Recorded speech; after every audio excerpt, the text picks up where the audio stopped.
ደስታ እንግዲህ እያለቀሰ ለሩታ ዘፈነላት ማለት ነው። እንግዲህ እርዱኝ ያለ ነው ጋይስ። ወንድም አለም አይዞህ። እንግዲህ ምንም ማድረግ አይቻልም። ሩታዬ እንግዲህ የአብርሽ ፍቅር አልወጣላትም። አጉል ሰዓት ነው መጣ። ሲጀምር መለያየታቸው ሳታረጋግጥ እዛው ብለ ቤት ድረስ ገባ።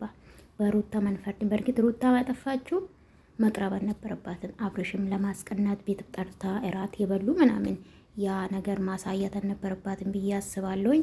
እንግዲህ አልቻለችም። ፍቅር እንግዲህ በግዴታ የሚሆን ነገር የለም። ስትፈልግ ስታፈቅርክ ነው አንተ የምታስደስትክ አይደል እንዴ?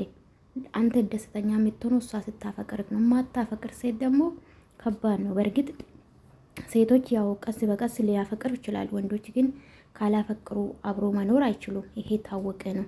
ግን ሩታ ምንም ማድረግ አይቻልም። እንግዲህ አይዞክ፣ ደስታችን አይዞክ። አልሄድክም እንዴ ግን ወንድሜ? እንዲህ አልሄድክም? የት ነህ? አይ አይዞክ። ለማንኛውም ወንድማችን አይዞክ ለማለት እፈልጋለሁ። ሴት ልጅ ካላፈቀረች እንግዲህ ምንም ማድረግ አይቻልም።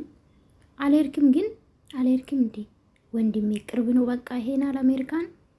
እኔ እኮ በሌሊቱ ትላንትና በነጋታ ሄዳለሁ ስትል እኮ አላመንኩም። እና አበባ ይዞ እንግዲህ እቺ አበባ ፈረደባት፣ እያለቀሰ ነው እንግዲህ። እርዱኝ ባካችሁ፣ ግሬስ ፋሚሊ ድረሱልኝ ያለ ነው ጋይስ። ምን ትላላችሁ?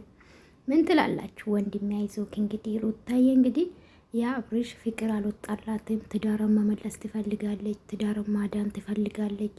የመጀመሪያ ይሻላል በነገራችን ላይ ወንድ ቤድ ያው ነው ዞሮ ዞሮና እሷ እንግዲህ አብርሽ ጋር ልትመልስ ነው፣ አብርሽን ልትመልስ ነው። እውነት ይሁን ውሸት እንግዲህ ምንም ማድረግ አይቻልም። እኔም ከልጇ አባት ጋር ብትኖር ደስ ይለኛል፣ ልጇን ብታሳድግ ብዬ ነው ማስበው። እናንተስ ምን ትላላችሁና? አይዞክ በሉት እንግዲህ ወንድማችን፣ ደስታችን። አይዞ ወንድሜ አይዞክ፣ ምንም ማድረግ አይቻልም።